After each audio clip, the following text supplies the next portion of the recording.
And now, on a pale horse. Chapter 1. To buy a stone. Death, the proprietor said clearly, showing the stone. It was a bright red ruby, multifaceted, set in a plain gold ring. It was a full carat, large for this quality. Zane shook his head, experiencing a chill. I don't want that one. The man smiled, an obviously perfunctory and practiced expression reserved for wavering marks. He was well-dressed, but somewhat sallow, in the manner of those who remained in the shade too long. You misunderstand, sir. This fine gem does not bring you death. It does the opposite. Zane was hardly reassured. Then why call it the Death Stone? Again that annoyingly patronizing shaping of the face, as the proprietor eased the ignorant concern of the bulky customer. It merely advises the wearer of the proximity of termination by darkening. The speed and intensity of the change notifies you of the potential circumstance of your demise, in plenty of time for you to avoid it. But isn't that paradox? Zane had seen such stones advertised, usually at prohibitive prices, but discounted the claims as marketing hyperbole. A prophecy isn't valid if— No paradox, the proprietor said with professional certainty. Merely adequate warning. You could hardly obtain a better service, sir. After all, what is more precious than life? That presumes a person's life is worth living, Zane said sourly. He was a young man of no particular stature or distinction of feature, with acne scars that neither medication nor spot spell had been able to eradicate entirely. His hair was dishwater brown and somewhat unkempt, and his teeth were unfashionably irregular. He was obviously a depressive type. So it darkens, and you change your course and you don't die. You figure the warning saved you, but it could be a random turning of the stone. Color spells are a dime a dozen. No way to prove the prophecy was valid. On the other hand, if it fails to darken and you die, how can you complain? You'll be dead. He scratched distractedly at a scar. If it's wrong, how do you get a refund? You don't believe? The proprietor asked, frowning expertly. Apart from his complexion, he was a moderately handsome man of early middle age, whose hair was enchanted to carry a permanent chestnut wave. I run a respectable shop. I assure you all my spell stones are genuine. According to the apocalypse, death rides a pale horse, Zane said, warming to his melancholy. He evidently had some education in this area. I question whether an inanimate object, a chunk of colored corundum, can stay that dread horseman so simply. Given the uncertainties of the situation, such a stone is of no practical use to the owner. He can only test it by seeing it turn, then refusing to change his course. If it's a valid prophecy, he's doomed. If it's not, he's been cheated. It's a no-win game. I've played enough of that type. I will provide you a demonstration, the proprietor said, perceiving a morbid streak that could make this customer vulnerable to an aggressive and properly slanted sales pitch. Skepticism is healthy, sir, and you are obviously too intelligent to be deceived by defective merchandise. The value of the stone can be proved. Zane shrugged, affecting indifference. A free demonstration? Can it be worth more than I pay for it? The proprietor smiled more genuinely, knowing that his fish, despite evasive maneuverings, was halfway hooked. Truly uninterested persons did not linger to argue cases. He took the stone from the magically theft-proofed glass display case and proffered it. Zane smiled quirkily and accepted the ring, putting it on the tip of his thumb. Unless there's some immediate and obvious threat for the stone to point out— Then he was silent, for already the ring was turning. The bright red deepened to dark red and then to opaque. Zane's mind began to numb around the edges. Death. He had a deep guilt there. He looked at his left arm, feeling a spot of blood burning into the skin. He pictured the face of his mother as she died. How could he ever exonerate that memory? Death! Within hours, suddenly, the proprietor said, aghast. The stone is absolutely black. I've never seen it turn so fast. Zane shook off his private spectre. No, he could not afford to believe in this. If I'm to die within hours, I'll have no need of this stone. But you do need it, sir, the proprietor insisted. With the death stone you can change your fate. Hold it and decide on a new course, and if the color returns, you know it's right. You can save your life. But you have to have this fine magical ruby to guide you, to steer you away from death. Otherwise you will surely perish before the day is out. That warning is emphatic. Zane hesitated. The death stone was an impressive item now. It had, as it were, not minced words, but he had been thinking about death while holding the stone, and that could have made the color turn. Emotion indicator spells were simple and cheap, hardly deserving the name of magic. There could be many things like that to give false readings. Still, how much, he asked. How much is life worth? The proprietor asked in return, with a certain predatory gleam in his eyes. About 2 cents if this stone is right, Zane said grimly. Yet his heart was beating with nervous power. 2 cents per minute, the proprietor said, going into the closing spiel. But this phenomenal and beautiful stone is available presently at a discount of 50%. I will sell it to you for a mere 1 cent per minute, including principal, interest, servicing, insurance. How much per month? Zane demanded, seeing himself getting reeled in. The proprietor brought out a pocket calculator and punched buttons dexterously. $432. Zane stiffened. He had anticipated a high price, but this was impossible. A family could buy a good house for a similar figure. How long? Only 15 years or less. Or less. In case the gem should miscarry, the insurance will pay off the balance owing, of course. Of course, Zane agreed with a wry quirk of his mouth. A miscarriage meant death, which meant a bum enchantment. They planned to collect their money regardless of the effectiveness of the death stone in protecting its owner. He performed a quick mental calculation and concluded he was being charged a little over $75,000 in total. About 2/3 of that would be interest and other peripherals. Still, it was a lot of money. A great lot. More, probably, than his life was worth, literally. He handed back the ruby. Its color returned rapidly as the proprietor took it. In moments, its special, deep shade of red glowed beautifully in the lighting of the shop. The ruby was indeed a lovely gemstone, even when it wasn't magic. What else? Zane asked. He was shaken, but still wanted to find something that would help him. Love, the proprietor said immediately, bringing out a cloudy blue sapphire mounted on another gold ring.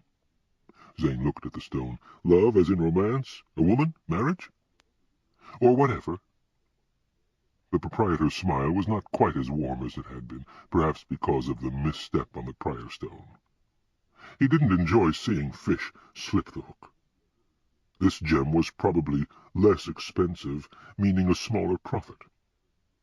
This fine stone brightens at the prospect of romance of any kind. Sapphire, as you know, is chemically the same stone as ruby. Both are corundum, but because the colors of sapphire are not as rare as those of ruby, the value is less. This is therefore a bargain. It will tune into your romance. All you have to do is follow its signal until you score. Zane remained skeptical. You can't find romance by zeroing in as if it's a target. There are social aspects, complex nuances of compatibility. The love stone takes account of all that, sir. It orients on the right one, taking all factors into consideration. Left to your own devices, you are very likely to make a mistake and suffer an unfortunate liaison, perhaps one that will become a grief to you. With this stone, that will never happen. But there could be many excellent combinations, Zane protested. Many right women. How can a mere gem select among them? Circumstances alter cases, sir. Some women are ideal for any man, with qualities of beauty, talent, and loyalty that make them highly desirable, regardless of the variations in the males. But most of them are already married, as these qualities are readily perceived by the boy next door, lucky fellow. Others may be destined for some devaluing development, like a disfiguring illness or serious problems among their relatives. The lovestone knows. It orients on the most suitable, most reliable, most available individual. It is unerring. Simply turn it to obtain the brightest glow and follow where it leads. You will not be disappointed. He held forth the blue sapphire. One demonstration trial, sir. I don't know if it's like the last one. This is romance. How can you lose? Zane sighed and took the stone. It was certainly pretty, and twice the size of the Death Stone, and its theoretical power intrigued him strongly. A really good romance. What more could a man ask for? As the ring touched his hand, the stone brightened, turning a lighter blue, becoming translucent. Again his mind faded to memory. Love. It was a second leg of his guilt.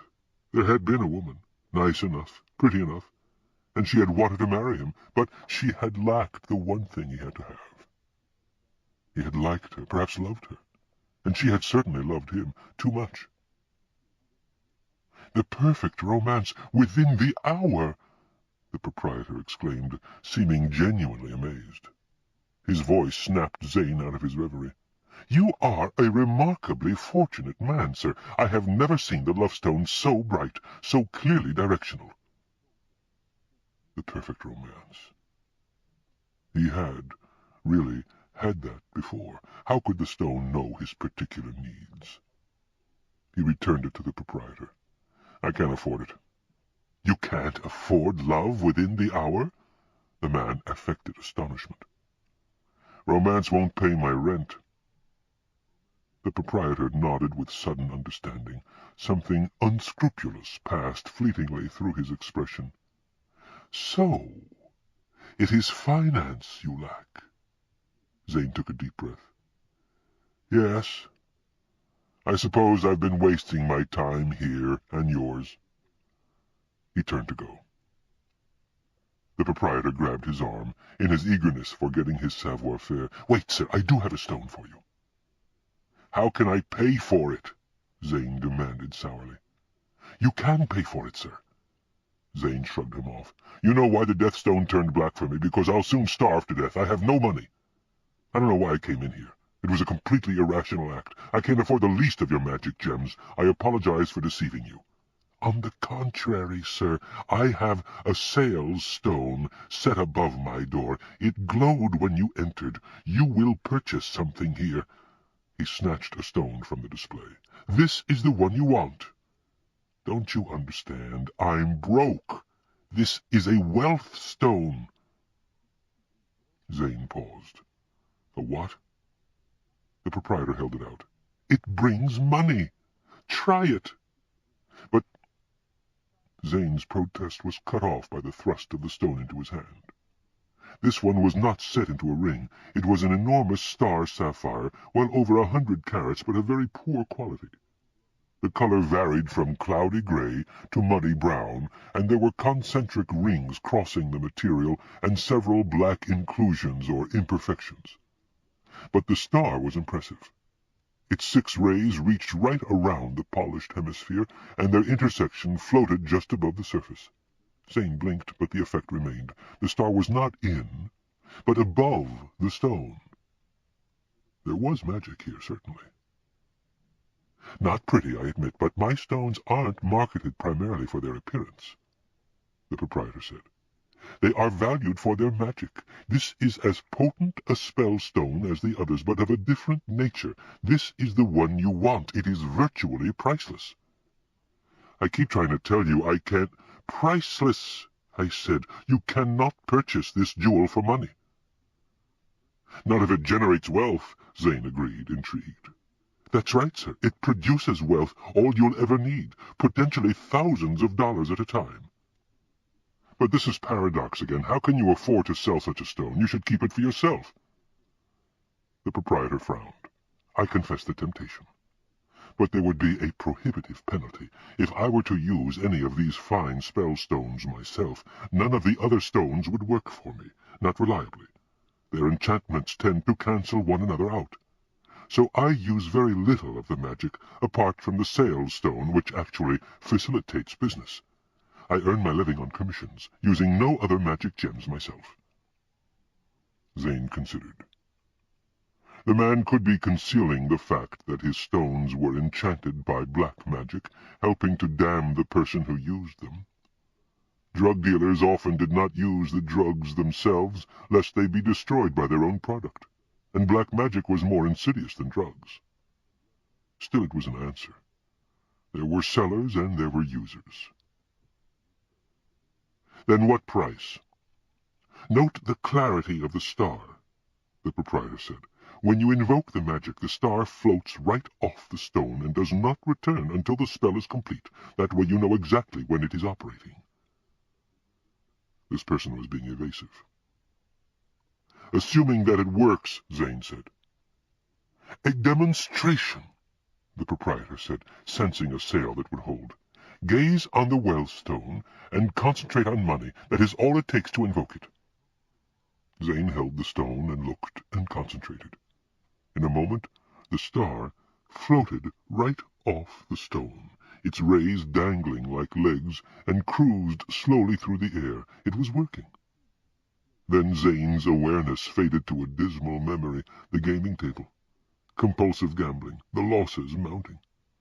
He had been such a fool with money. No wonder he was broke. If only it had stopped there. The star dropped low, going toward Zane's foot. He stepped back, but it followed as if pursuing him. Watch wherever it leads, the proprietor said. Suppose it leads me to someone else's wallet, to a bank vault. No, it only discovers legitimate, available wealth. Never anything illegal. That's part of the spell.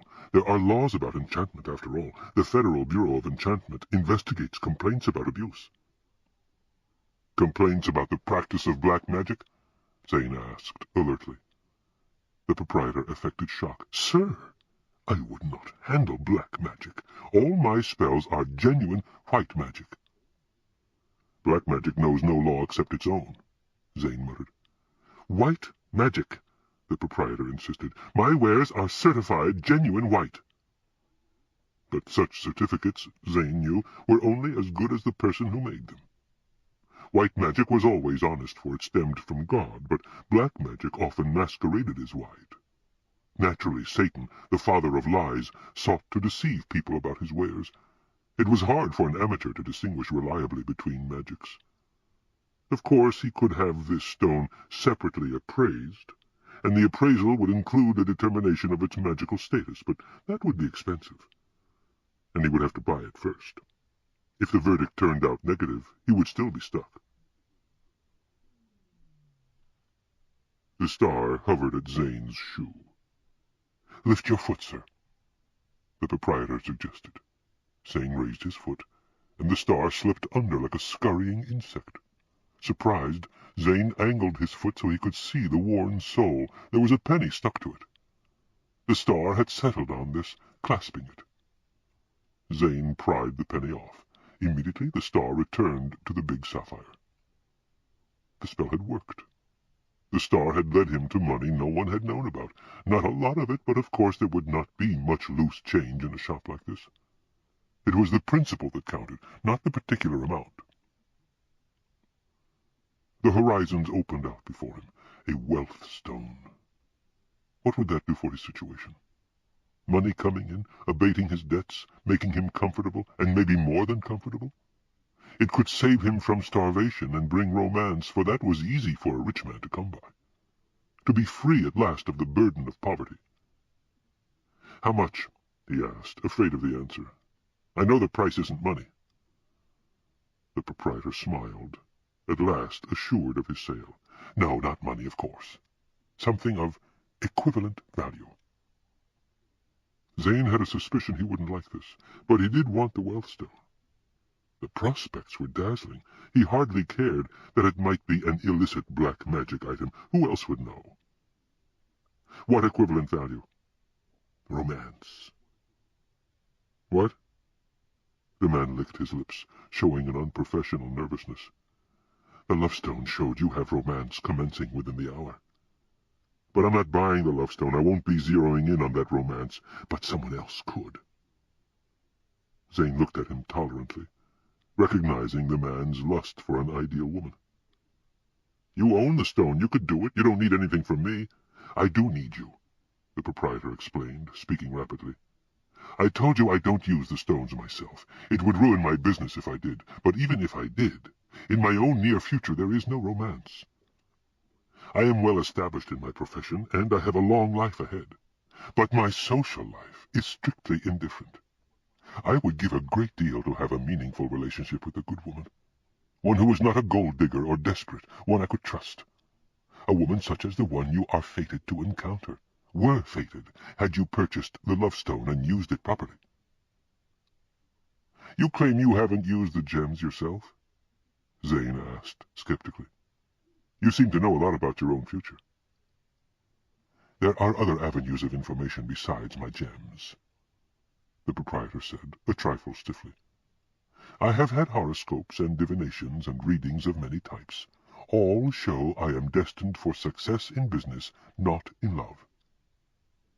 Then how can my romance do you any good? You already know you can't have it. On the contrary, I can't have my romance, but I can have yours if you permit it. In that manner I can bypass this one aspect of my fate. The woman is destined for you, but would settle for me. I can tell by the way the stone reacted for you that she would do for any number of men of whom I am one. Her appeal is very broad. It would not be as good for me as for you, since I am not reduced to your straits, but it remains highly worthwhile. Even a match not quite made in heaven can be excellent.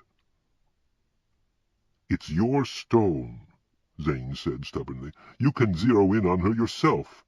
So maybe that will ruin the rest of your business. If you want romance that badly, it should be worth it to you. He was uncomfortable, suspecting that he was losing out on something important. Perhaps he should change his mind about trying to buy the lovestone, if what awaited him was that good. Of course, that was what the proprietor wanted him to think, so he would be compelled to make the purchase of the expensive stone and sign himself and maybe his future wife into debt for the rest of his life. Realizing that, he resisted the devious sales pitch, overtly playing along with the proprietor's supposed need for romance. Zane did have a certain affinity for intellectual games. He was much more of a thinker than an actor. He had had a decent education before things soured and enjoyed art and poetry. However, he had largely wasted his education, and his thoughts seemed generally to get him into trouble. My stone, but your romance, the proprietor said with every evidence of sincerity. Even if I were willing to sacrifice my business for romance, which I am not, I could not use this stone to tune in on an encounter fated for you. It simply would not register for me. The set lines of fate are not readily reconnected. So I would hurt my business for nothing, literally nothing. That is unfortunate, Zane replied noncommittally. His sympathy for those who had money and wanted romance as well was slight. Everybody wanted both, of course. But you could orient on it using this stone, once it is evident who the woman is. But I can't afford the love stone. Zane was not going to be trapped into any such commitment. You misunderstand, sir. You will not purchase the stone. You will use it only to point out the woman. Then I will proceed to the encounter. I will have your romance. Oh. Zane assimilated that. Could the man be serious, after all? He was inclined to play this out and discover the catch. I suppose that would work. But why should I do any such great favor for you?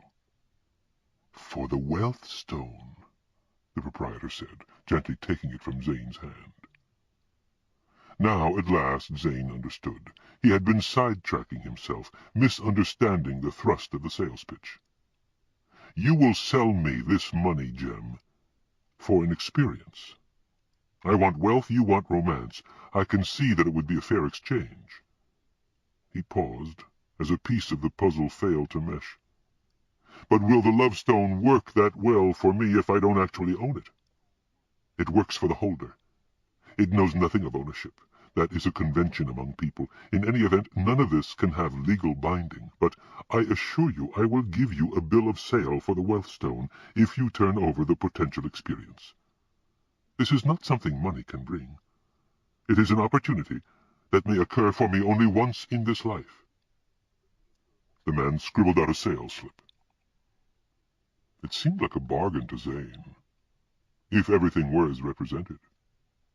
He could have the wealthstone in trade for a romance he had already turned down. He had an impulsive, some would say volatile nature. Agreed. In a moment the sale was signed. 1 wealthstone for private consideration, delivery after receipt of that consideration. Zane pocketed the sale slip, then took the lovestone, watched it glow within its blueness, and followed the brightest spot out of the shop and onto the street. Zane stood for a moment, blinking his eyes in the dazzling sunlight. In a moment his vision adjusted, and he found himself focusing on the store's sign, Mess a Pottage. He rechecked the gem, turned it about until the glow was brightest, and walked north as indicated. The proprietor followed. But then the stone faded. Zane turned about, but the gem only glimmered. "I think the scent is cold." The proprietor was unalarmed. "This is not a purely directional thing, it is situational. You have to do what you have to do to make the intersection. As you do, it guides you. But if it doesn't tell me what to do, start walking. Watch the stone for reaction. There are only so many options available." The man's voice was controlled, but there seemed to be a slight edge of concern. The whole deal would fall through, of course, if the woman could not be located. Zane turned right and walked.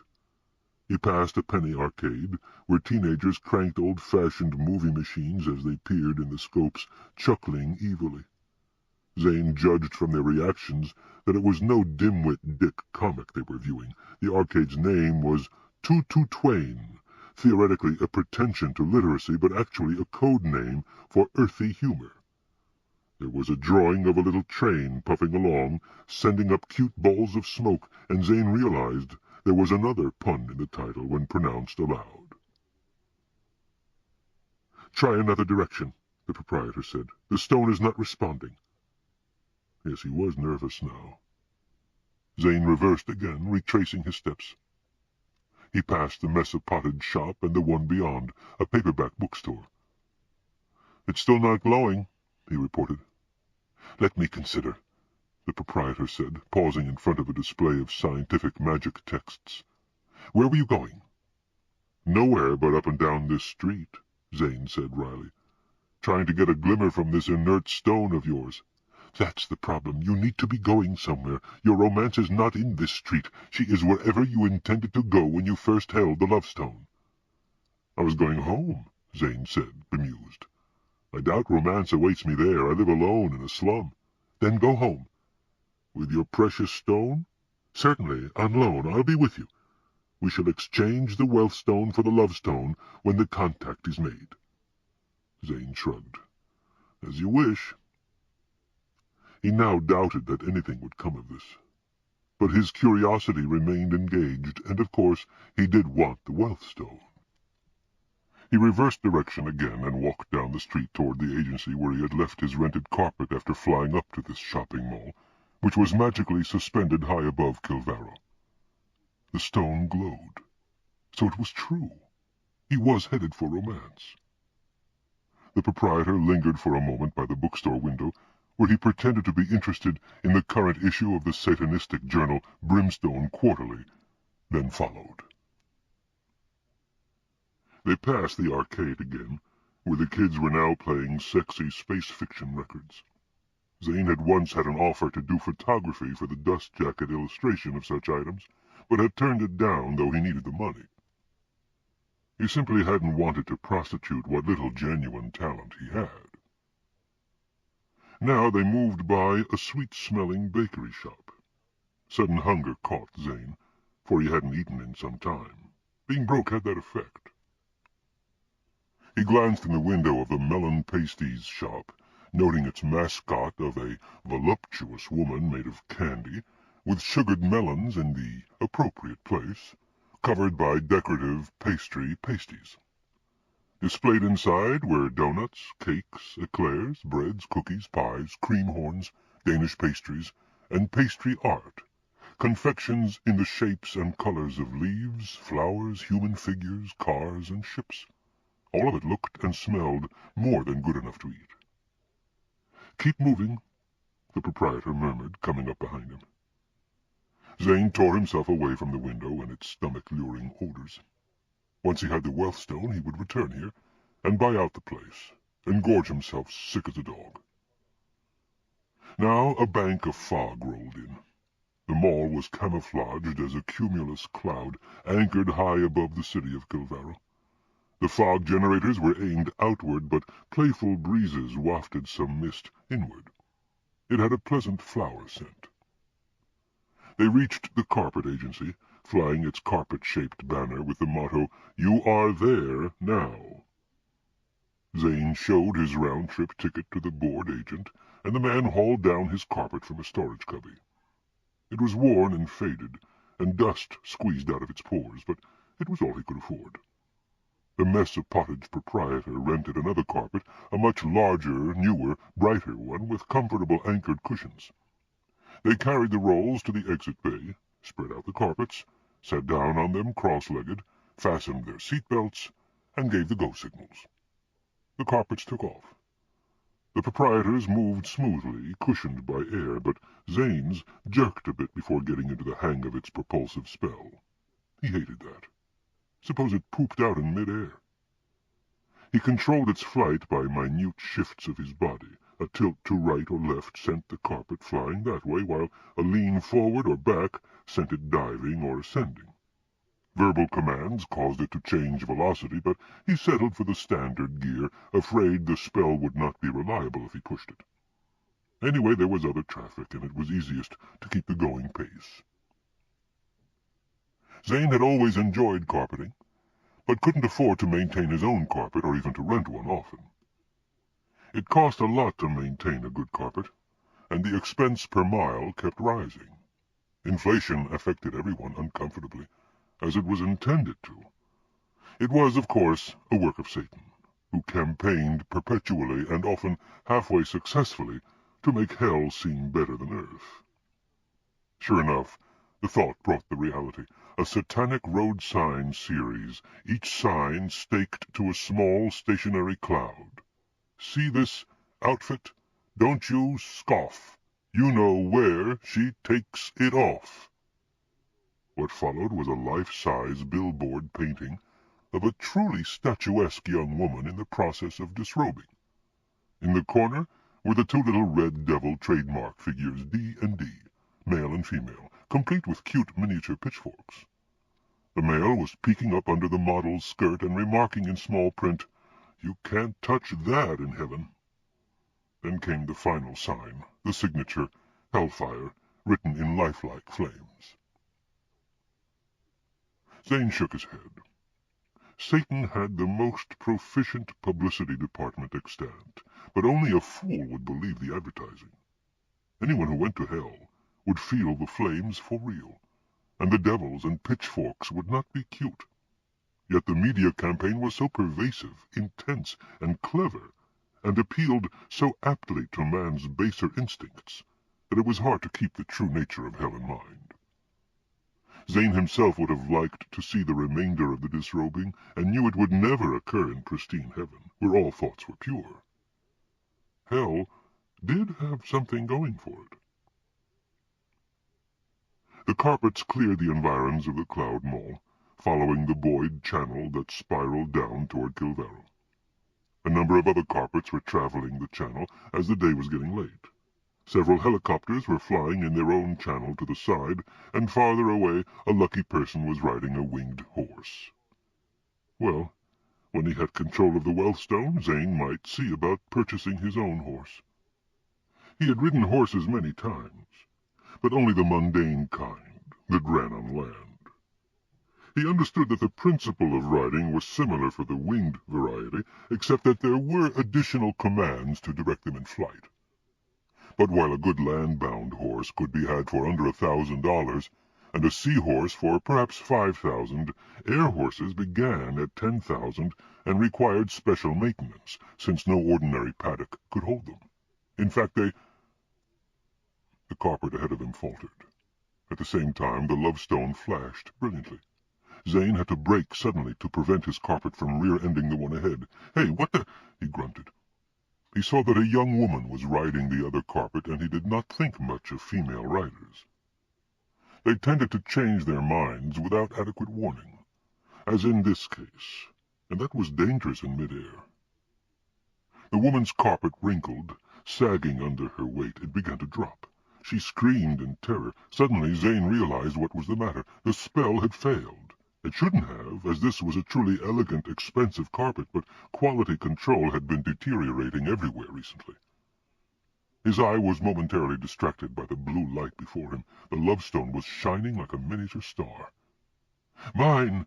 the pottage proprietor cried. His carpet launched forward as the girl's carpet collapsed. The man reached out and caught the girl neatly by her slender waist, wrestling her aboard his own vehicle. Zane, half stunned by the event, followed the other carpet. Now he saw how comely the girl was, with flowing fair hair and a remarkable figure. She could almost have posed for the Hellfire ad, except that there was no trace of salaciousness in her aspect. He saw how she clung to her rescuer, her maidenly bosom heaving as she sobbed with reaction. He saw how elegant her apparel was. She wore an expensive magic mink coat, and a diamond necklace sparkled about her creamy neck. And he saw how the lovestone faded to dull dark blue. That girl had been his prospective romance, and was no longer. He had traded her away for the Wellstone. The two carpets continued down the spiral channel to the carpet port in the center of the city. There, Zane and the proprietor turned in their carpets and faced each other. "Meet Angelica," the proprietor said proudly, showing off the lovely girl. Obviously, their acquaintance had blossomed during the brief flight down. The man had saved her life, and she was the kind to be duly grateful. "She is the heiress to the Twinkle Star fortune. She has invited me to her downtown penthouse for a snack of caviar and nectar.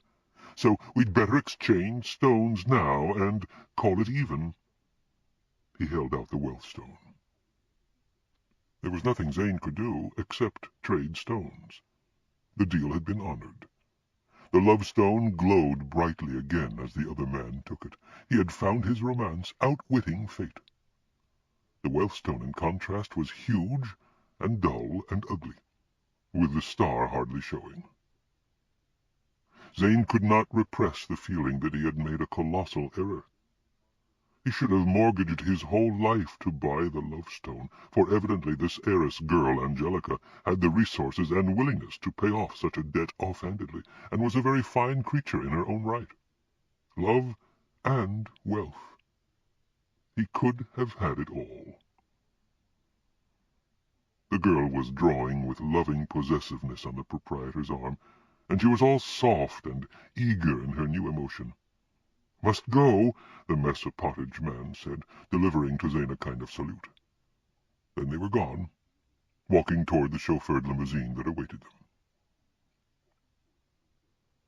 Zane stood watching the elegant contours of the girl's backside, experiencing an awful, helpless regret.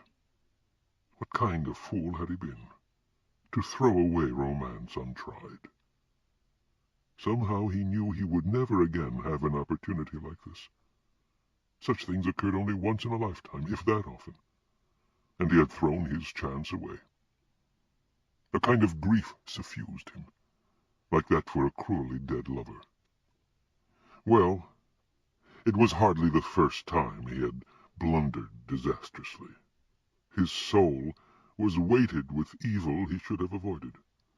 and his life blighted with foolish error.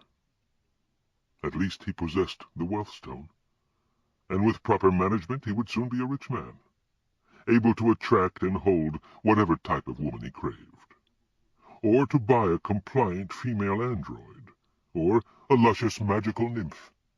He didn't need Angelica. He had to believe that, for it was his only present buffer against overwhelming despair.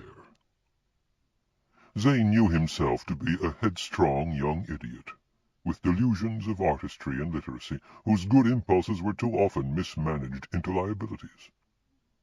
Thus he had lost his dear mother, and his loving girlfriend long ago, and had sunk himself in debt. Good intentions were not enough. They had to be rationally implemented. He couldn't even afford the fare for the subway home. He had the penny from his shoe, but that wasn't enough. He had the wealth stone, but he refused to use it here on the darkening street. Some criminal would mug him for it. Zane stuck his hands deep in his pockets, clasping the stone out of sight, and walked toward the dingy quarter where his sleazy apartment lurked. Walking was a good time for thinking. It took a person's mind off the drudgery of the feat. But Zane's thoughts were not uplifting. Here he was, in the ultimate age of magic and science, where jet planes vied with flying carpets, and he was traveling afoot, without the benefit of either. Magic had always existed, of course, as had science, however limited the benefits of either might be for those who were broke. But it hadn't been until the time of Newton that the basic principles of the twin disciplines had been seriously explored. Newton had made great strides in formulating the fundamental laws of science in his early years, contributing more than perhaps any other man. In his later years he had performed similarly for magic. But for reasons not clear to Zane, he had never been an apt scholar. Greater progress had been made at first in science. Only recently had the enormous explosion in applied magic come. Of course, neither science nor magic had affected history much until the past century, as there had been a popular prejudice against both, but science had broken out first. Now, however, the rapidly increasing sophistication of magic had brought back supposedly extinct monsters of many types, especially dragons. Whether science or magic would win out in the end was anybody's guess. A fine drizzle developed. Perhaps condensation from the cloud mall above. Not enough moisture to clean air or street, just enough to turn the dust to grease and make his footing treacherous. Cars skidded through stoplights, narrowly avoiding collisions. Probably only the mandatory anti-wreck charms saved their fenders from harm. Now it was dusk. The street had gradually become deserted. No one walked through this section of town at this hour if he could avoid it. The buildings were old, and age had weathered them from their original technicolor to their present monochrome. This region had come to be known as Ghost Town, and at twilight sometimes the ghost appeared, but it was best not to look, because... In fact, there she was now. Zane heard the wooden wheel of the wheelbarrow first, and stepped into a grimy doorway alcove so as not to disturb the apparition. A person could see the ghost and even photograph her, but if the ghost saw the person... Molly Malone came down the street, her wheelbarrow piled with shellfish.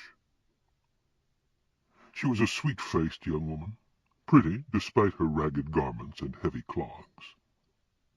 Women thought spiked heels and nylon stockings made their legs pretty, but legs like Molly's needed no such enhancements. "Cockles and mussels," she cried sweetly. "Alive, alive, oh." Zane smiled, his black mood lightening somewhat. The shellfish might be alive, but surely Molly was not.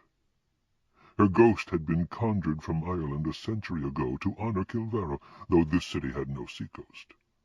It had been a publicity stunt that soon palled. Ghosts were a dime a dozen. The city fathers had not then been aware of this this ghost's special property, but the conjuration spell had never been cancelled. So Molly still wheeled her wheelbarrow through the streets of Kilvarrow when conditions were right. "This is a stick-up," a gruff voice called. Molly emitted a faint little shriek of surprise and dismay. "Do not molest me, kind sir," she said.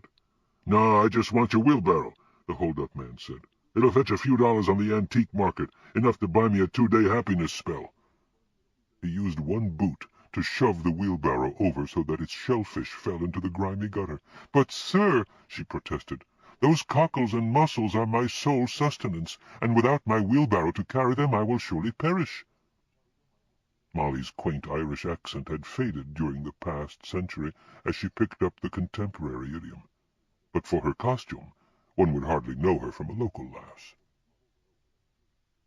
"You've already perished, you stinking slut," the man snapped, shoving her rudely out of his way. This was too much for Zane. He had no special feelings about ghosts, and he was slightly wary of this particular one, but he didn't like to see any woman abused. He strode out of the alcove. "Leave Molly alone," he cried. The robber swung about, bringing his pistol to bear on Zane. Zane reacted automatically, striking at the gun. It was not that he was especially brave or skilled in combat, but that once he was caught in such a situation, he knew he had little choice but to carry through with sufficient dispatch to extricate himself. His hot-headedness substituted nicely for courage. One shot was fired, and Molly screamed. Then Zane got his hands on the weapon and wrenched it away from the robber. "Pick up that wheelbarrow," Zane ordered, aiming the gun at the man. He marveled at himself, for this was not in character for him.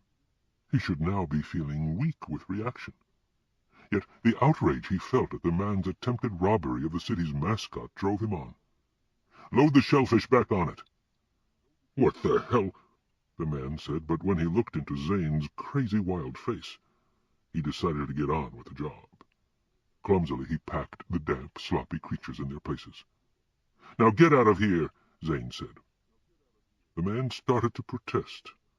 Zane's finger tightened on the trigger. The robber turned and shuffled away. Only then did Zane notice that the man had been shot. Fresh blood stained his jacket. He would need medical attention soon, or he could bleed to death. But of course such a criminal would not seek that sort of help. It would attract the attention of the police. He would probably die, and Zane couldn't bring himself to feel much regret. He jammed the gun into a pocket. He had never fired one of these things, but presumed it wouldn't go off unless he pulled the trigger. Now he was suffering his letdown, for his violence came on him only in fits and departed swiftly. "I'm sorry this happened," he told Molly. "This is a good city, but it has some bad apples." "I know not how to reward you, sir," the ghost said gratefully. "You are so gallant." "Me? No. I just got mad to see a woman mistreated, especially one as lovely and historical as you. If I'd thought about it, I probably wouldn't have gotten involved." But Zane suspected he had been motivated in part by his loss of his romance with Angelica. He had had to relate to a woman somehow, so he had done it.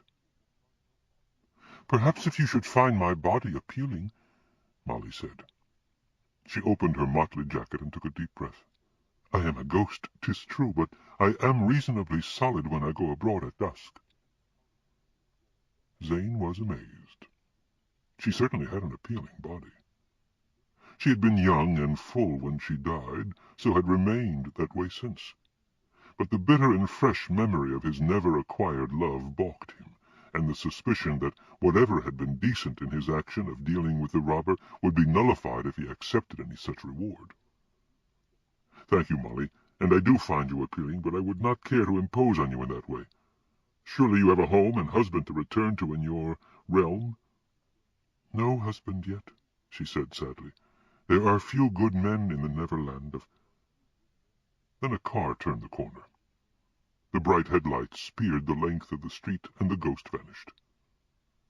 Too much modern technology was hard on ghosts. The car passed, splashing thin gook on Zane. darkness closed again, but Molly Malone did not return.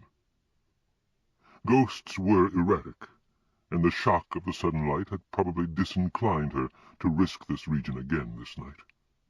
Feeling let down, Zane resumed his walk home. There was an eviction notice posted on his door. He hadn't paid his rent, and the landlord had taken action. This was not a lockout, as the landlord was actually a halfway decent specimen of his breed. Zane had 24 hours to get out. Well, the Wealthstone would take care of that. It would soon generate enough money to catch up the rent, and then would proceed from there. He brought out the stone.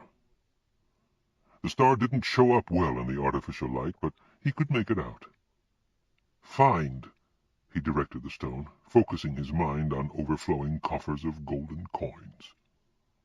The star detached itself and floated upward like the flowing ghost of an arachnid.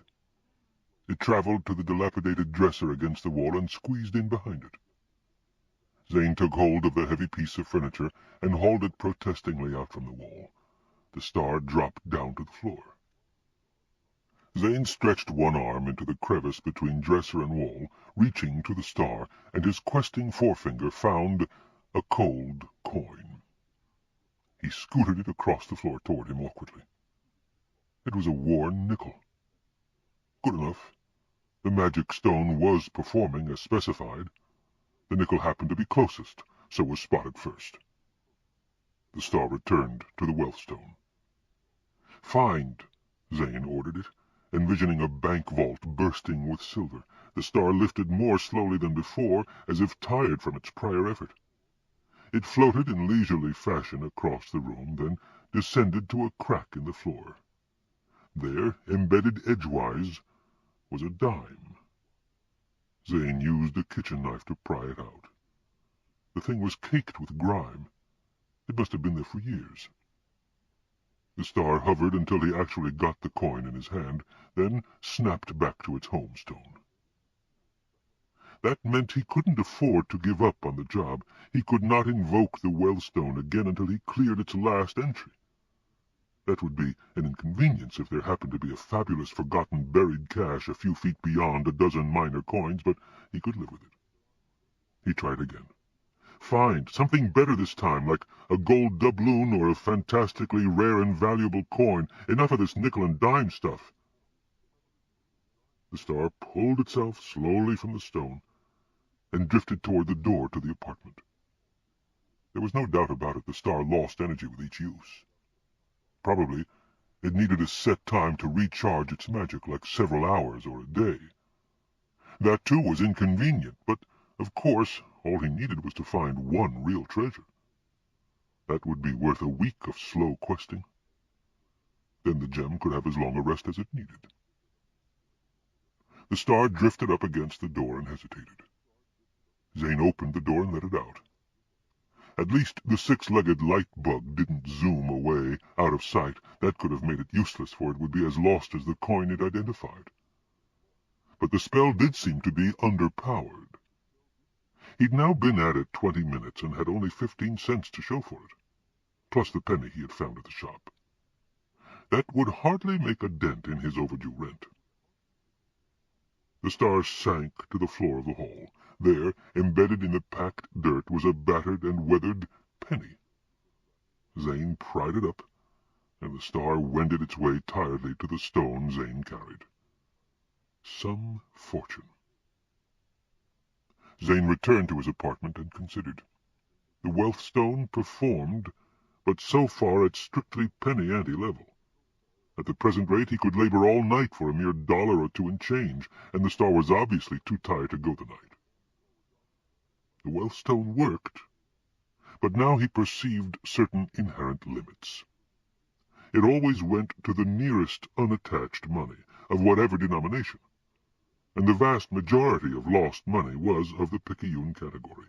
No doubt if there were a $5,000 gold piece near, the star would find it, but none was near, while there were endless pennies.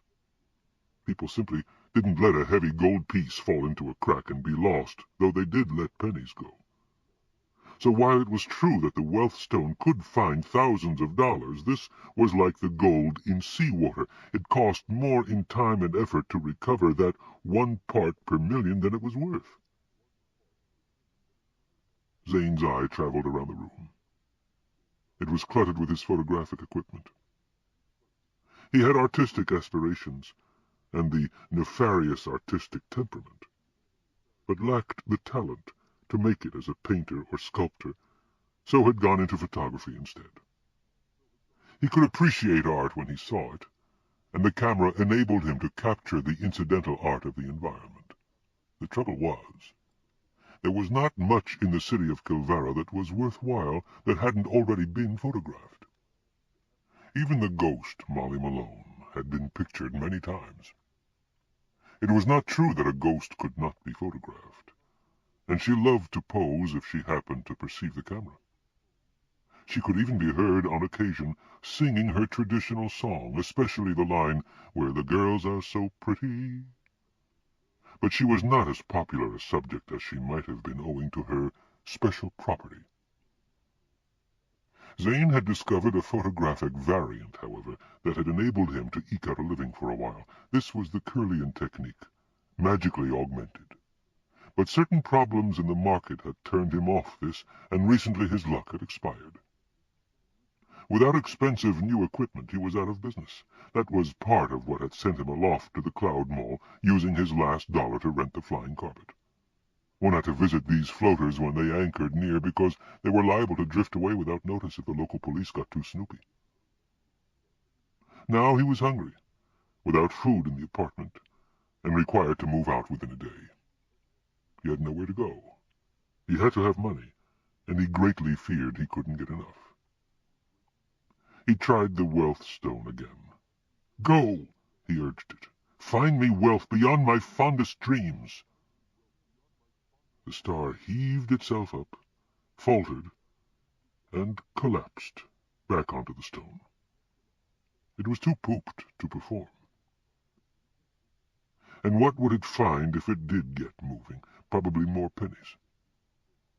Zane faced the fact that he had thrown away the chance of a lifetime for wonderful and rich romance for this mess of pottage. He had in fact been cheated, though the gem had not technically been misrepresented, so he had no recourse. The shop's proprietor had used him for his own profit, taking Zane's one chance away forever. After all, even without the lovestone, he might have encountered Angelica. Fool! Fool! He chided himself savagely. He paced around the room, tasting ashes, seeking some way out of his situation. He found none. Once he had made his deep blunder of passing up the lovestone, his ruinous course had been fixed. If only he hadn't been so set on wealth, to the exclusion of all else. But he had always been an impulsive, wrong-headed idiot, doing what he thought was right at the time and regretting it too late. His whole life had been grinding inexorably to this dead end. He saw that now. If he somehow found enough loose change to pay his back rent, he still would lack the resources to make a decent living, and still would not have a lovely girl to love. That was the crux of it. Angelica, slated for him, but squandered away. In retrospect, he found himself scrambling into love with her, his emotion based on wrong-headed hopes and wishes, and knew she was the type who only loved once, and that her gift had been bestowed irrevocably on another man. Zane might live on, but he would never have Angelica.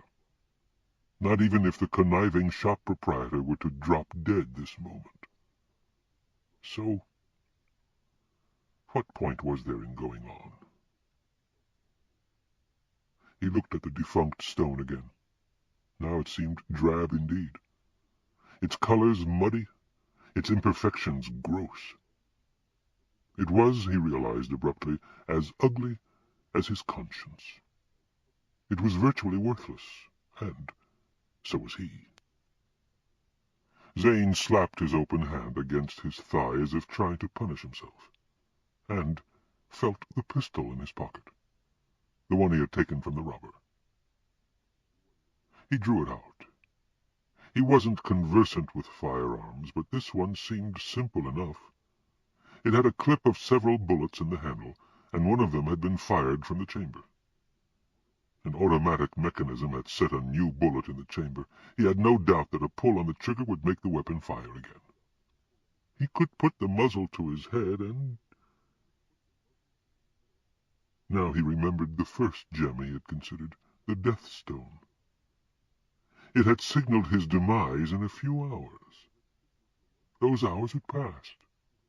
The Love Stone had proved itself, so he had no further reason to doubt the Death Stone. Even the Wealth Stone worked in its fashion. He was fated soon to depart this life. Zane lifted the gun. Why not? His life might as well end efficiently, instead of being dragged out in the gutters of the city. Some considered a meeting with Ghost Molly to be a signal of doom. Certainly it would have been had he accepted her offer and made love to her. It was, of course, death to love the dead. Sweet Molly herself might not be aware of that, but she did want a husband. And if he had become a ghost in her arms... The truth about Molly was that, while any person could see her with impunity, she herself could perceive only those who were approaching her condition. So if Molly saw a person, that person would soon be dead. She was not the cause, merely the signal. If a person was afraid he was destined to die soon, perhaps suffering from a mysterious illness, he could show himself to Molly, and if she passed him by without notice, he could relax. This aspect of her nature had somehow escaped Zane's consciousness at the time, but it was true. Probably he had censured it out emotionally. Yet, of course, the robber, who had certainly been seen by the ghost, had almost certainly taken a fatal wound. Oh, yes, there had been omens enough.